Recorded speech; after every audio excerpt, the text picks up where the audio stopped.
Interpersonal relationships take up so much of our day-to-day existence that it is important to vet who you allow into your personal space, because if you don't, it could threaten the very thing that you've worked so hard to maintain.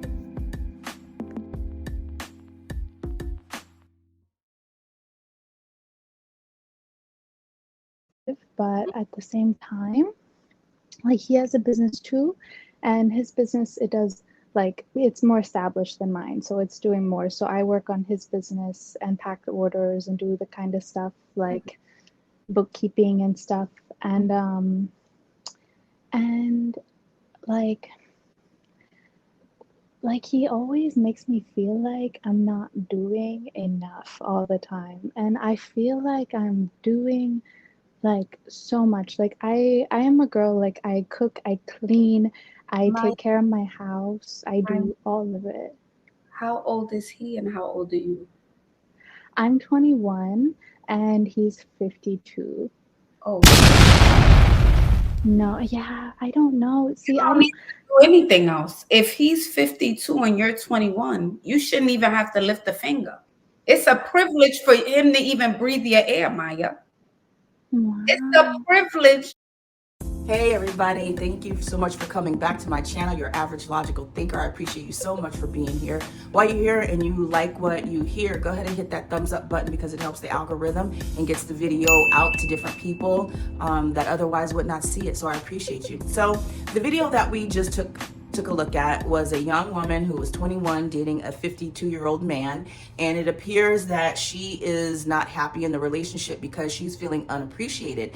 And so immediately watching this, the woman giving her advice gave her some awesome advice, which I won't go into. Just go back to the video and watch the whole thing. The lady's name is Ashley L. Dalton. She has a great channel and she gives us some great advice. But the one thing that I noticed that this young lady was missing was standards, boundaries, and expectations. Okay, if you have standards, boundaries, and expectations within any relationship, whether it be a romantic relationship, familial relationship, or just a friendship, your life will be a lot smoother and easier. And all you have to do is vet people based on your standards, boundaries, and expectations. And if they cannot meet them, you have to keep it moving. All right. So what are some standards? Standards are just basically things that you would hope to see in a partner. So we're just going to talk about this on a romantic relationship level.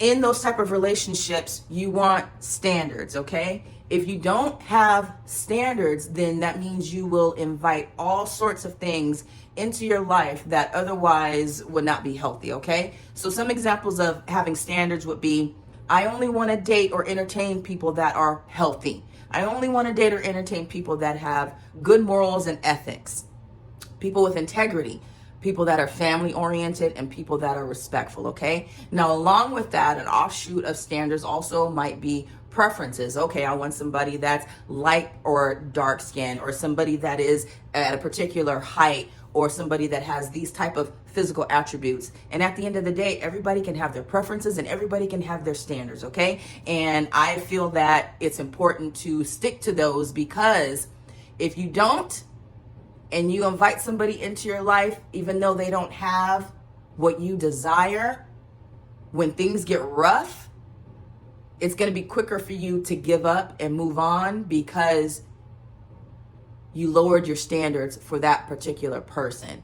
Not saying that's wrong or that's right. Not saying that it's wrong to do that, but you could avoid all of that if you just have standards and stick to those standards, rather than entertaining something because a person may have a certain physique, but they have low morals, and then you invite them into your life and they exercise those low morals on you in the relationship. And it's like, dang it, if I had just listened to my brain instead of my heart or what's in between my legs, I could have avoided this mess. So having standards is absolutely important. You can't go wrong having them, okay? The second thing is having boundaries. Now, boundaries is not something that a person automatically knows not to do. Some of us have common sense, and some of us have enough respect for each other to know I probably shouldn't say this or do that. But oftentimes, people don't know what will bother you. So you can't go into a relationship saying, this is what I will tolerate and this is what I won't tolerate. No, you have to hold yourself to a certain standard so that, first of all, they already know, okay, this is a person I know I shouldn't play with like that, right? But if you get into a situation where that person does not know and they try you, the best thing for you to do is to express your disdain for something that they said or did. All it is communication. That's how you implement boundaries in a relationship, is basically expressing, hey, when you said this, I didn't really appreciate that. Can you not do that ever again? It's really just that simple. It's communication. Having boundaries is expressing your dislike for something that a person said or did, okay? The last thing is expectations. So in relationships, you need to have standards, you need to have boundaries, and you need to have expectations. Now, expectations is a tricky one because, just like boundaries, a person doesn't know what they don't know until you express it. Should you also go into a relationship saying, hey, just so you know, I want to go on 2 dates every month and I expect to go on a vacation out of the country twice a year? Perhaps, but you may turn a person off by that. What you do rather is you make slight suggestions while you're in the courting and dating phase. You know, if it's been 2 weeks since you guys have gone out or done something, just make a suggestion. Hey, honey, you know what? That last place that you suggested was really cool. Do you think we could try another restaurant this weekend? And then next thing you know, it becomes habit, and then your partner is used to doing things, and then it'll become an expectation. You also have to make sure that your expectations are not unreasonable. It has to be feasible. It has to make sense. You know, you have to be considerate of the other person's time, their money, their financial situation, and whatever else they got going on. So standards, boundaries, and expectations. If you do not have these going into relationships, it can wreak havoc on you, and it definitely can uproot your life just by letting the wrong person in that did not have the certain standards that you set for yourself. If they didn't have those certain standards, that person can wreak havoc on everything that you've built. I've seen it taking place so many times where a person allowed another person into their life because they either had the looks that they desired, or they may have had the money that they desired, but they were lacking morals or they were lacking respect. And they put up with it so much where it jeopardized that person's self-esteem. Let's not let our fleshly desires overpower what's up here. Our mind has to also match our heart, and it has to match our soul and what it is that we desire for our lives in the long run. So standards, boundaries, expectations. You just got to have those 3 things going in. Another thing that you have to be aware of whenever you implement standards, boundaries, and expectations is that it's not easy, and you will be alone a lot. You will be alone a lot, and for a long time, not very long, but it will take you a little bit longer to get what it is that you truly desire when you have standards, boundaries, and expectations, because a lot of people are not going to meet them, okay? Especially if you have high standards for what you will entertain, a lot of people aren't going to meet them. So you have to go through and kiss a lot of frogs before you find your prince and your princess, unfortunately. But guess what? It's okay.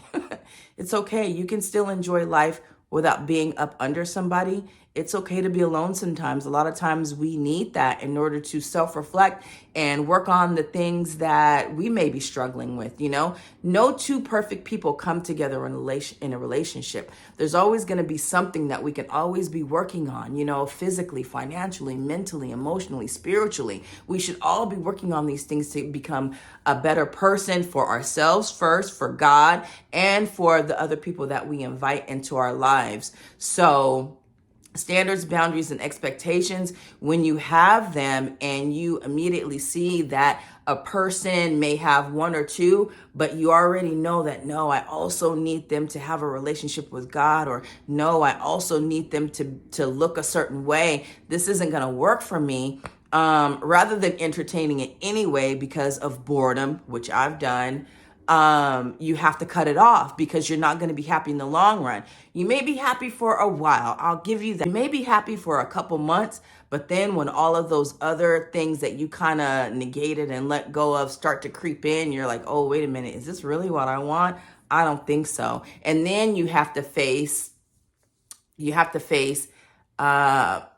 dumping them, ghosting them, which I don't suggest, but sometimes you have to, and moving on and starting all over. And I know that sucks sometimes, but it's worth it in the long run. If you're dealing with somebody and they don't know how to respect your boundaries, you have to cut it off right away, especially if you've already expressed to them, I don't like it when you do this. This makes me feel this kind of way when you say this to me, and they don't change. You have to keep it moving. It's not worth it to stick around with that. I promise you it's not worth it. I don't care who they are or what they bring to the table.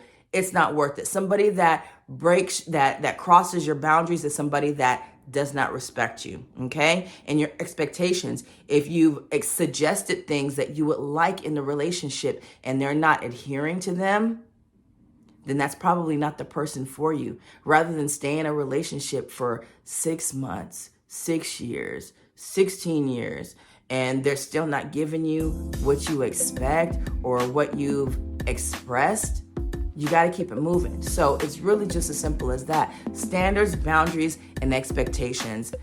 Simple concept, but hard to do, but also totally worth it. All right, you guys, thank you so much for staying here and watching my video. I appreciate you. I hope you guys have a blessed week.